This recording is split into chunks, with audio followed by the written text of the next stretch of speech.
Okay, folks, welcome back. Hope you had a nice holiday. This video is going to be multifaceted, so it's going to be used in several places. So it'll be a part of the new members' first month content, and it's also going to be obviously a normal resource teaching. Since it's holiday volatility and the impact of the New Year's and Christmas holiday, I'm not actively engaging price action. So we're looking at an example on how a student of mine, or anyone really, it doesn't make a difference if it's my content or anyone else's content you're learning. Part of the mentorship's requirement is for you to keep an active study journal. And I'm going to show you how, in my opinion, this is one of the best ways of doing it. Now, it's certainly not limited to just doing it this way, but you'll see quickly as the reasons why I'm showing you this format. It's easier to get a hold of your information, to do searches, versus if you just did like a pen and pad, like I do personally, because I rather do that because I'm an old school, I'm a dinosaur. I prefer the high touch versus the high tech. But today, most of you are basically designed by our cultures and the fast pace of today's world. You want to have it like right now. You want to get to the next month's content. You want to get to the next lesson. The next thing right now.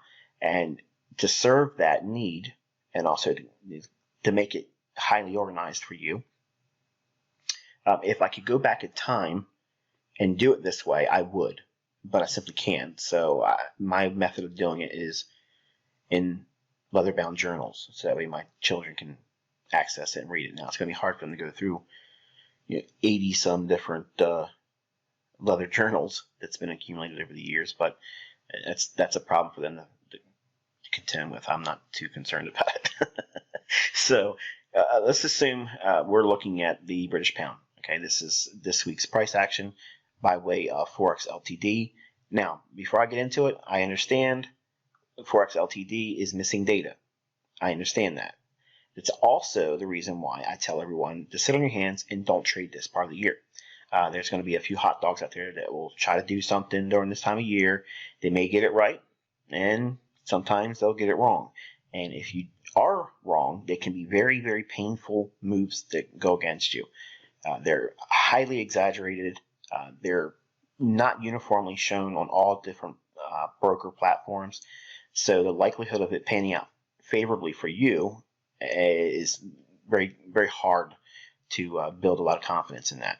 Okay, so given that is the case here, what we can do is we can take this price action, because price is fractal. We don't need to have every single day, just when the data started coming in. We can break it down.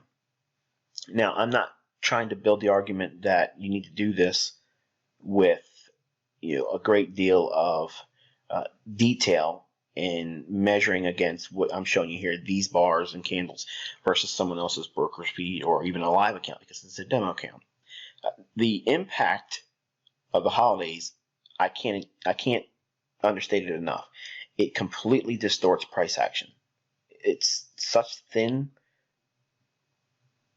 volume and liquidity that price can go all over the place. And I challenge you, do a poll on everyone's high and low and closing prices over the last week, and I guarantee you everyone's going to have a wide distortion between what everyone would collectively have. They're not going to agree. So while that's normal to have a small variance between the broker fees across all retail accounts, it's not conducive for a well-rounded risk managing trader like you're developing into to trade this time of year. It just simply isn't. Regardless of how good the moves look, how stellar they are, how quick they move. Look, that's like casino time, and I just don't hang out in casinos. So with all that said, let's get into it real quick. So I don't want to make this a really long video. So let's assume we sit down at our charts, and I'm looking at the charts for the first time this week. I have not looked at price. I haven't done anything all this week. Here I am looking at it now for the first time. So what do I do? Well, this is going to be watered down, obviously, because there's some things that you guys aren't privy to because you're not charter members, and charter members aren't privy to the things I haven't taught yet in this year and next year's content. So I'll just go over some of the salient points, and I'll just give you a little bit of a twist on some things. That way, at least make it entertaining, if not informative. The main thing is how to build your log and record keeping. That's the real teaching on this video. All right, so let's assume for a moment that we do in fact know that there was a likely turning point here. Okay. Obviously, the first data that was delivered was this opening candle. It opened, traded up, and then went down, and then eventually made a low here. What makes this significant is it trades above where it opens and creates a swing low here. Now, this point here, we don't necessarily have to have any real information on that. This is our kind of like the confirmation, if you will, and I'll explain that in a minute. Prior to this opening price, where did price deliver the last buy-side delivery? It's this candle here. And what do I mean by that? We opened, traded down a little bit, and then up. The next candle was an open and down close. So we're in the process of offering sell-side delivery, but inside the range created by this candle's high and low. But the last time the algorithm delivered price on the upside was this candle here, and then we opened down here. Now, this same structure and approach, whether there's a gap here or not in price action, it doesn't make a difference. It's the same procedure and same protocol. This is what I would do, regardless if there was candles here or not any candles. But as it were, this is what it is, and we have no candles. So what I do is I go back to the previous trading day, and it would be here for this platform, and I would measure this move here in a specific manner, and I'm going to show you that now. We can see clearly that the last time that price was offered on the buy side was this candle here, and we're going to use that specific candle's low. Okay, 127.40. Let's see what the actual low is. 127.40. I could have done it if I tried. So that's our range. Okay, so the algorithm will want to reprice and revisit all this, so fill all this in. Regardless if there's candles or not, okay, I'm using the same strategy. So there would be liquidity voids, or basically, if you look at the overall price structure, it's basically an optimal trade entry. So if we grab the high, drag it down to that low, you can see we pretty much nail the sweet spot, 70.5. Okay, so that's not the point of the lesson. I'm not trying to say, haha, look, it's the optimal trade entry here. What I'm trying to show is how do we work with inside of a dealing range? Okay, and a dealing range is defining where the last significant buy side and the last significant sell side delivery, and in between, that's your dealing range. Okay, so, and you'll learn more about that in the mentorship, and charter members, you'll learn more about that as well. But nonetheless, I'll cover a concept in here just in passing, but you'll learn more about it when you get into the deeper content of the mentorship. And for those that have gone through it, you'll know what that is. When we talk about grading price swings. So we have all of this impact in here. Okay, this missing data. It's irrelevant whether, again, there's candles there or not. We just look for where significant turning points are. Now, this same level here could just as easily be argued that that's a breaker over here. Okay, so we rallied up. We want to find the down close candle right for the up move.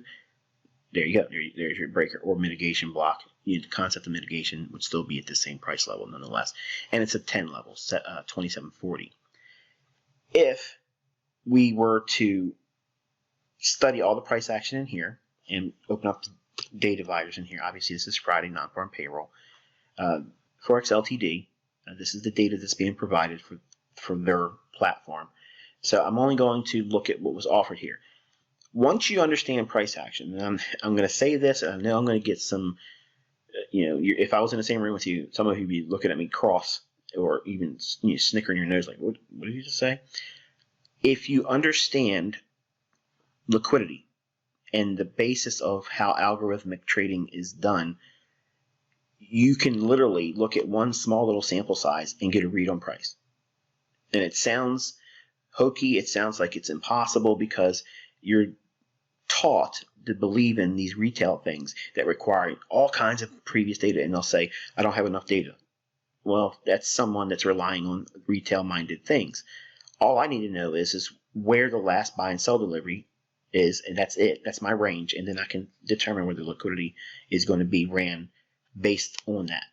So if we're looking at this, an example of that, we have, again, non-farm payroll. This is the numbers here. And we want to study, and it doesn't have to happen real time. This is what you do at the end of the week or at the end of the day. If you're working, you come home, you look at price action, and this is how you teach yourself with past data, with hindsight benefit, because that's what this is. You get large sample sizes of examples after example, and you create a study journal. And you look back and you see where things were, what were certain catalysts that were available in price action. And this is exactly how I discovered from the interbank level, finding those same characteristics in price action. That's all I did, was look at studying example after example and theories that I had arrived at on my own, thinking that, if I was going to write a program, how would I upset the most liquidity and absorb that and be counterparty to it, and then wait for the move to move in my favor. All of those things were catalysts that led to who I am today, Inner Circle Trader. So if we use the dealing range, low and high, okay, and why am I using this low? I already defined that because we broke through the opening price here, traded up, created a short-term low, and started rallying up. At this point in here, right in here, we know that there's a likelihood that there's a filling event on a gap. And I'm treating this as a opening Sunday gap. Even though it's a Thursday, I could care less because price is price. It doesn't make a difference. So from an algorithmic standpoint, I'm thinking like IPTA, the interbank price delivery algorithm. It will want to seek recalibration, and it's going to go back to the last known buy-side delivery because it's already went to the sell-side delivery, and then we've turned the corner. So now we have a known definable range. It's not ambiguous, it's specific. Okay, this is how IPTA will look back, or at least it's my belief it's what it does, because from a computer programming standpoint, if I was a systems analyst and I was commissioned to create the algorithm that is ran from the central banks, this is exactly what I would do. And that's why I'm always consistent, not always right, but I'm always consistent in where I think the market's going to go next. And the results speak for themselves. So nonetheless, we have a range here. Now watch what we can do. You take a fib. Now again, it does not say, well, let me pull up a fib and do my calculations. It's not doing that. I'm just showing you from a equilibrium standpoint. Okay, and you'll see what I mean by that in a minute. I'm going to get a total range of the dealing range right in here.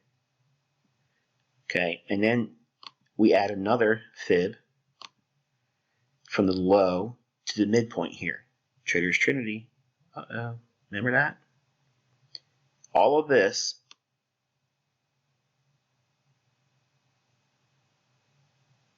is a measure of equilibrium to imbalance. Okay, but you have to have displacement. Without displacement or volatility in the marketplace, all the tools are going to be useless to you, but you have to have some kind of a known premise to work within. Okay, so now we have 3 specific price points in here. I'm going to highlight them now. This here, copy that level, drop it there, double tap the line I want to copy, hold down Control, double tap and drag away. Let me get a copy of it again. Double click, drag, hold and Control key down, and there you go. And I say that because I was asked by a new member how to copy things, and that's how it's done. Now we'll just clean up the chart, remove all the fibs. So now what we've done is we've created a specific price swing. Now what this tells me is we have 4 equal quadrants, and we also have discount to premium defined immediately. So now we can incorporate other ideas But specifically, we have this low here, very close proximity to this area here. There should be some kind of buying opportunity, and we see that right here. Down close candle, order block, buy it, boom, takes off. Now we have equilibrium. Equilibrium between the low and the top of the gap. Okay, this would be premium, this would be discount.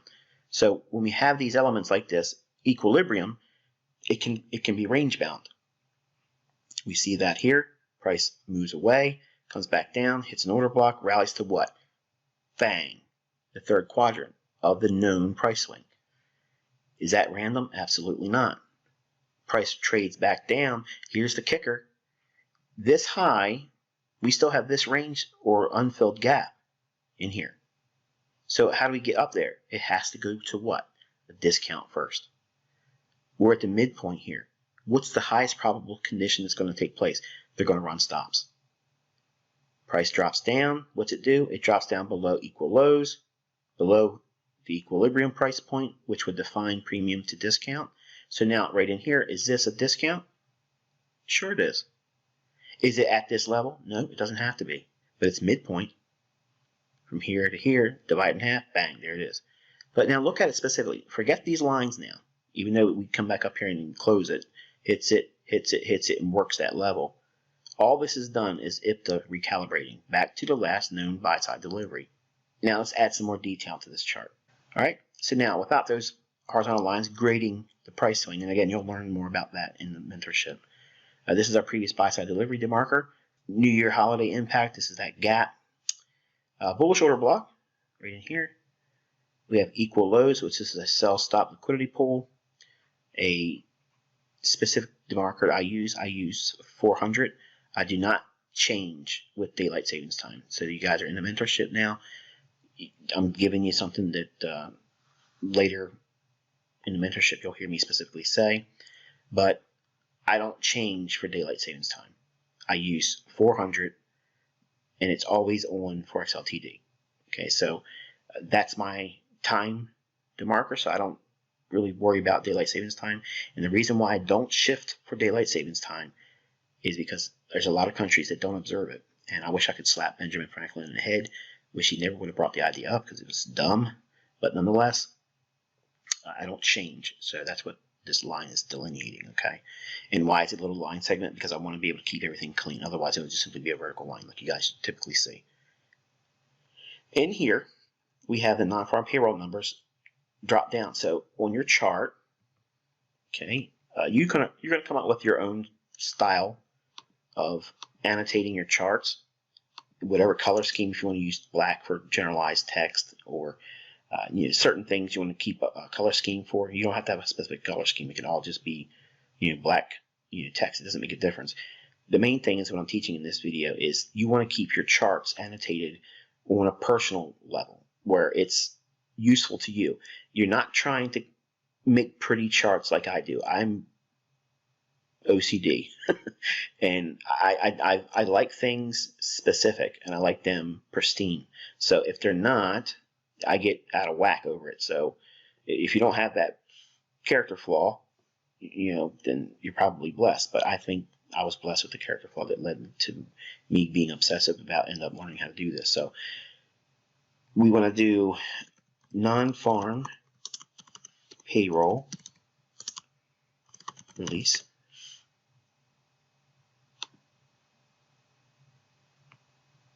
Okay, and that is going to be this candle here. Yep. So that's our 8:30 in the morning candle for non-farm payroll. That was the run to the sell side liquidity pool, and we have a low resistance liquidity run in the form of buy stops here. So we can do this. So intraday high formed in London.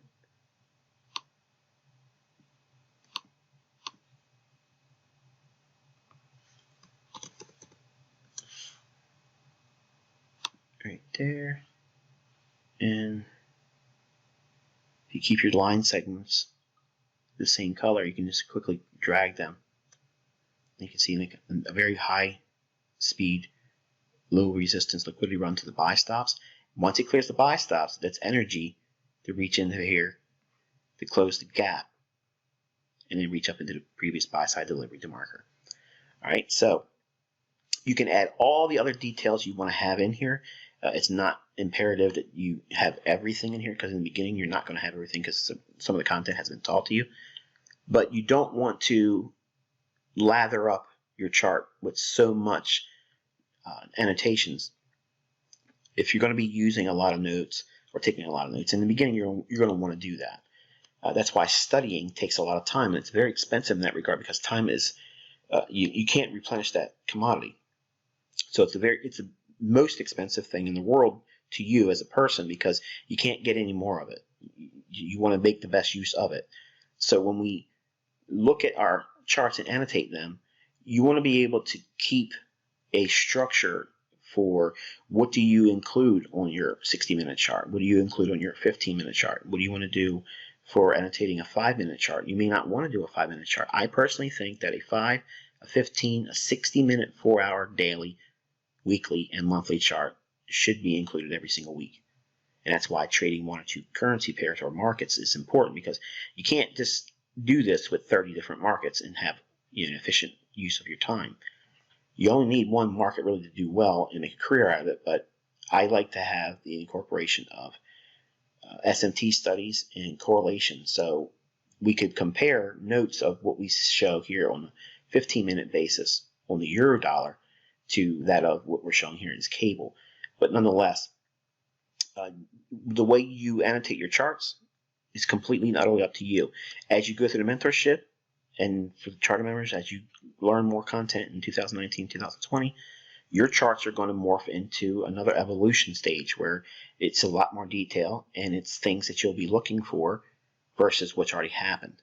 So each day you want to do this for a 15-minute chart. And then on the weekly, as a result of the whole week's data, on a Saturday or Sunday when you want to do the analysis, you want to do a 60-minute chart on the weekend and go back over the full week. And same thing with the 4-hour. You do not want to do it during the week, but you want to annotate your 15-minute charts, because you're going to see all of the micro fractals and the 5-minute chart also. So I'm sorry, I should have said 5-minute and 15-minute on a daily basis. So you just break down your chart, draw your annotations, put the things you want to have as reference points on here, and then once you have your chart the way you want to keep it and preserve it for Forex Ltd or MetaTrader, you go up to File, click Save Picture As. Now, I like to create these links because I share them with everyone online, and it also gives me a record inside of my, there's like a log down in here when you open up your account information box, and you can click on that. It's like a journal. It tells you, it keeps a running log of every link you ever create with a chart. So that way, I do it like this because if I lose something, I can go back and fish it out based on the date, and it keeps this. The links never expire, so as long as the account's active. But nonetheless, you want to have active chart as is. If you click Workspace, it'll be like if you have multiple charts or whatever. But since we're only showing one chart, click active chart as is. So as it shows here on the chart here or on your screen, it'll look like that. So you click on OK. It'll pop open, and down here is the chart. I don't need to scrub down, but as soon as I see the little image of it, I grab it that way. But this is the chart, and it's rather large. I have very big monitors, so it creates a very nice image. So you click on Save Image As. You create yourself a folder that you'll save all your charts in. Now, depending on how much you want to be in terms of organization, I do mine by the month, and I create little folders inside of it. But this is the general file name that's created, GBP/USD-M15, denoting it's a 15-minute chart. I don't need to know that it's a Forex Ltd chart. I can care less. So at this point, what I want to do is I want to create a date marker. So January the 4th, 2019. And that's how I would save it.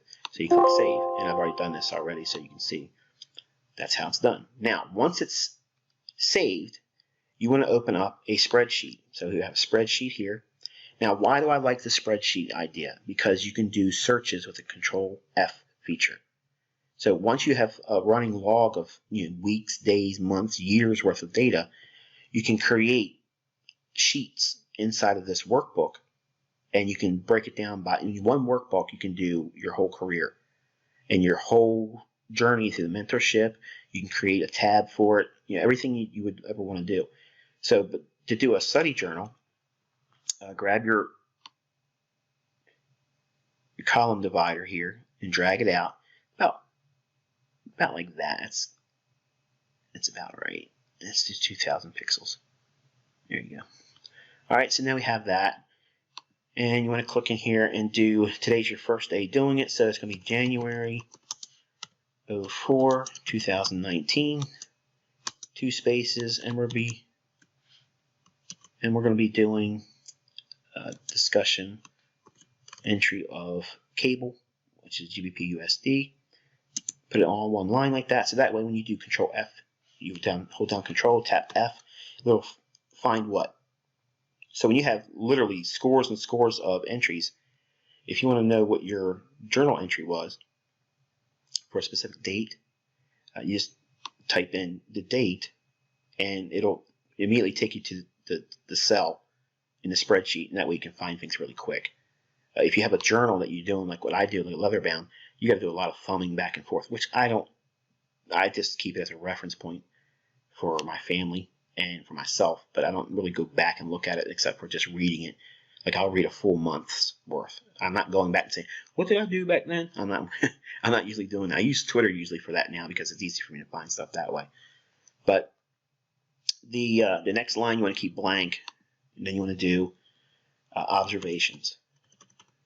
So this is anything that you don't build annotations on your chart with, so keep your charts real clean and crisp. So you want to do observations like this. Say, holiday, volume, high impact this week, GBP exhibited classic rebalancing protocols and returned to previous buy-side delivery.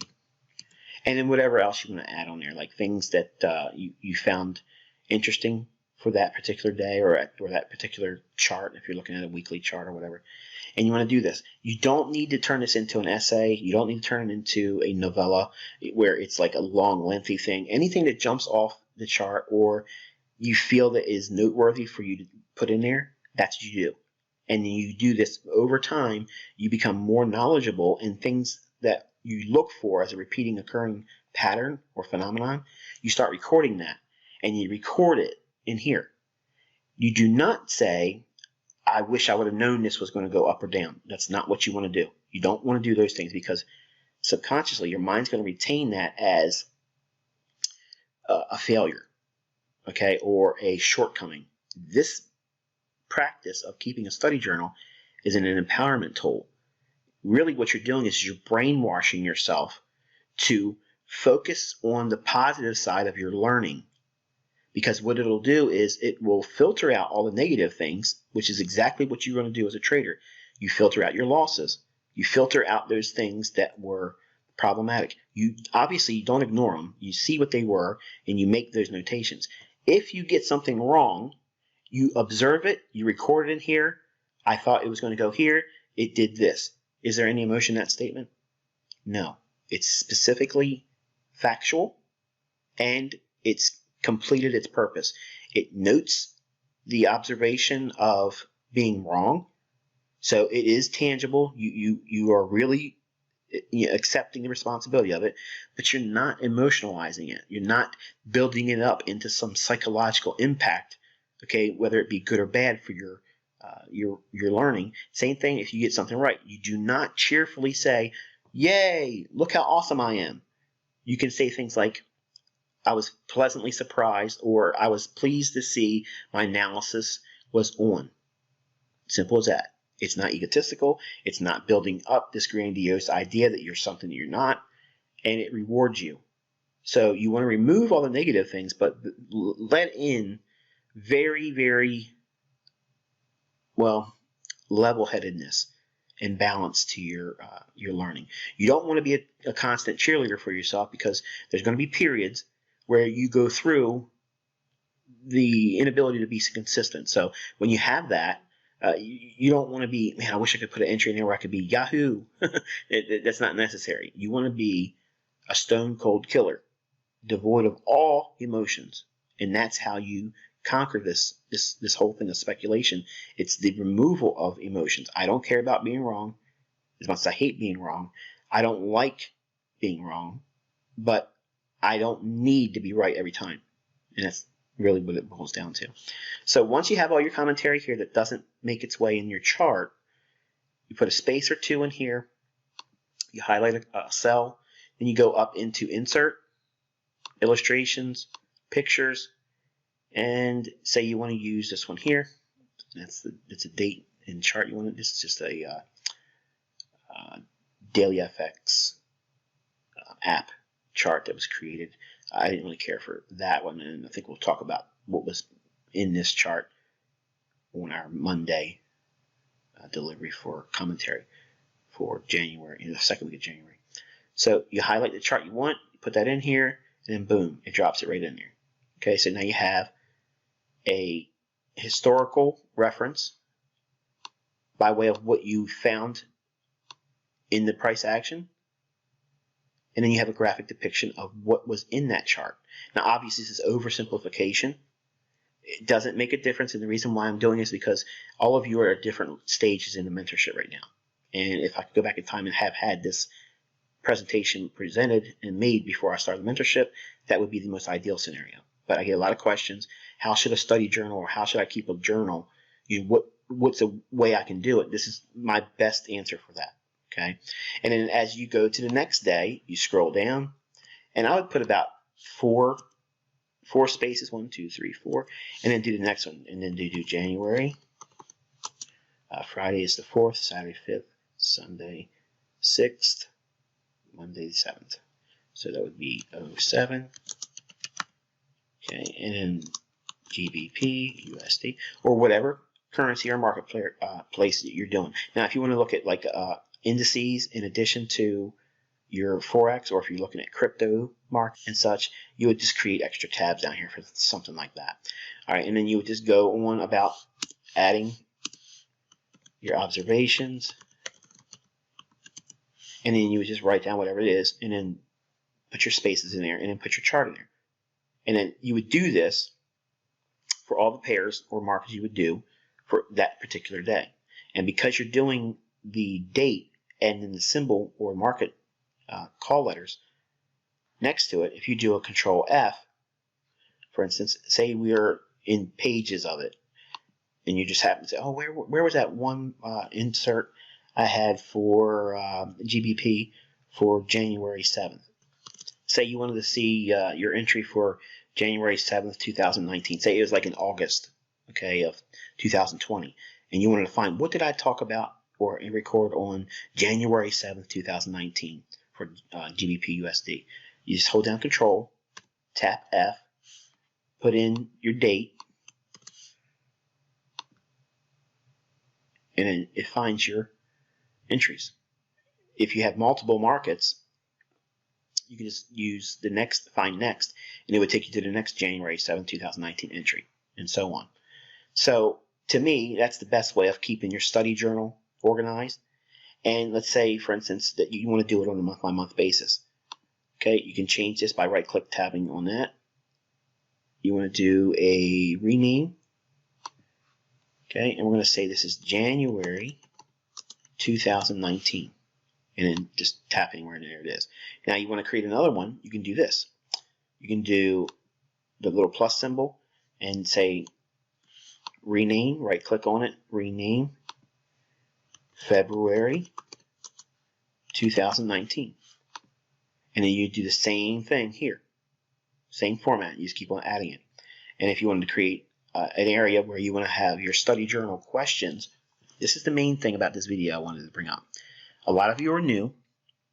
I have thousands of you in here that are just chomping at the bit to know everything, and I appreciate that enthusiasm, but let's be realistic. That's not going to happen. You're going to have to go through everything just like everyone else is going to go through it. It's by one piece at a time, one step at a time, 1 month at a time.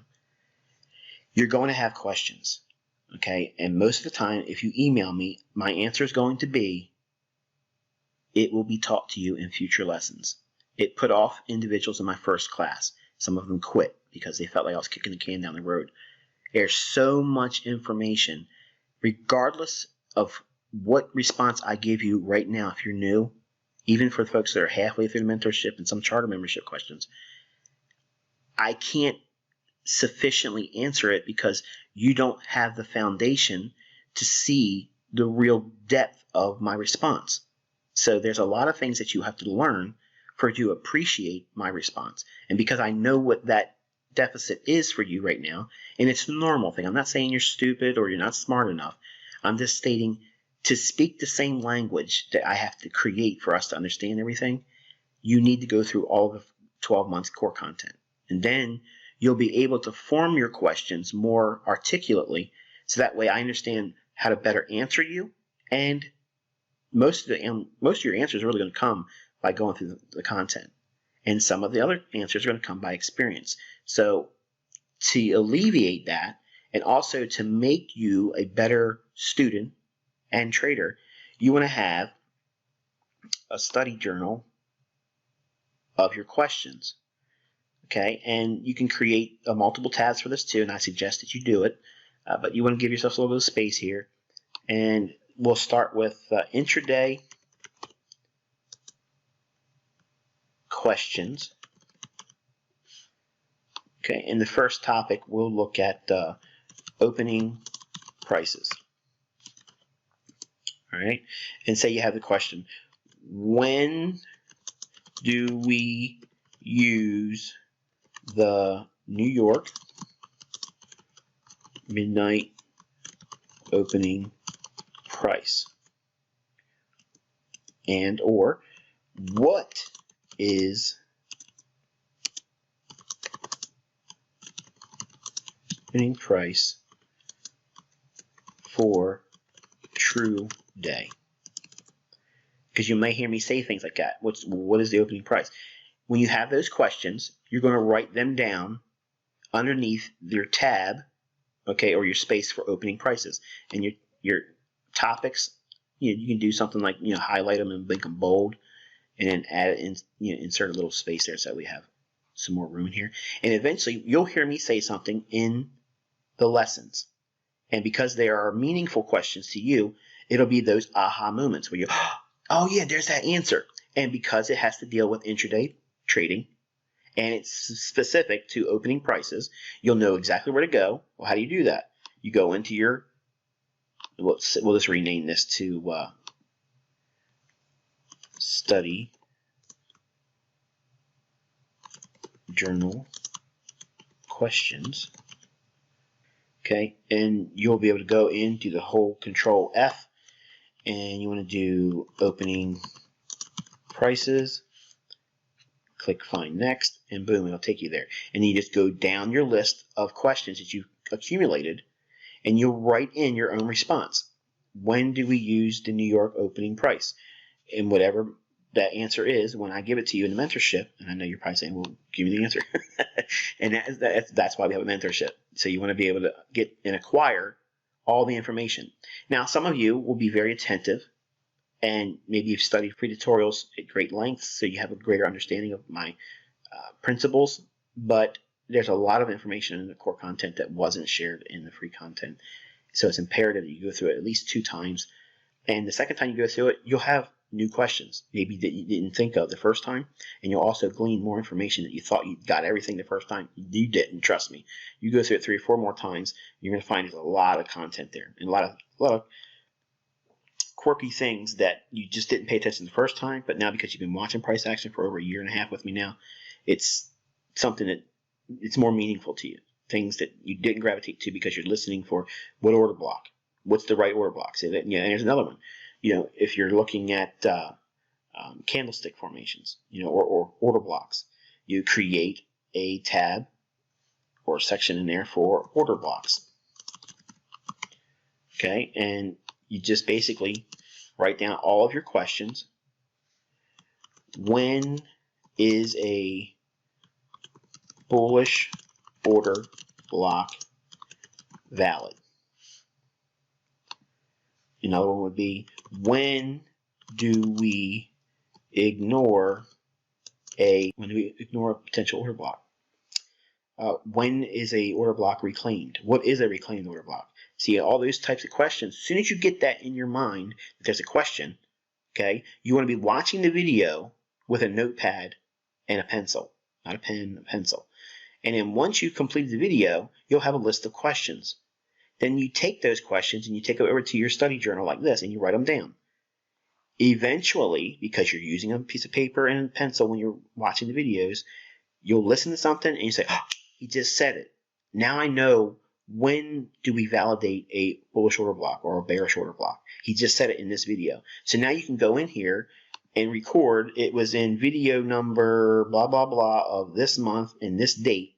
So that way you'll have a specifically detailed response to find those answers, because you may want to listen to my words about that teaching again, about that very thing, like reclaimed order blocks. And you're going to find there's multiple places that we're going to refer to that specific concept.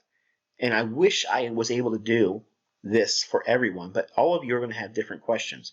You're not going to have a deficit in your understanding on all the same things. Some of you are going to need to have specific answers to certain things, and they may not really be addressed in my delivery of the content, which is the reason why at charter member level, you'll be able to ask me questions specifically about certain things, but you'll have to go through 12 modules first, or price action models, which will also help formulate a foundation. And after that, it's a free-for-all. Once we go through 12 models and we go through the 12 months content, you are really in a position where you can have a meaningful conversation with me. Like if we were together in a room, you would be able to speak the same language with me, and I wouldn't be over your head with the things I'm talking about. And you'll know right away, oh yeah, I know what he's talking about. And you'll quickly be able to absorb my points about certain things and not try to weigh out every word and syllable. What am I saying, about order blocks when it's this and that? You'll know, because you've been experienced, you've been initiated. Okay, so if you're not going to use the approach to using a spreadsheet, you can obviously go and do this, which is using a regular old word processor type thing. To me, it's clunky. It's is it useful? It's up to you to decide that. But you have no search features with this. Maybe you do. I don't know. But to me, I just find that it would be more efficient for you to use a spreadsheet, because you can organize it, you can move things around, you can copy things, you can take information from one area, and if you, like for instance, if you have collected notes about order blocks or any other specific concept, or short-term trading, one-shot loan kill, all those types of things, whatever topic you want to break it down with, okay, you can use the structure of our lessons in each month's content.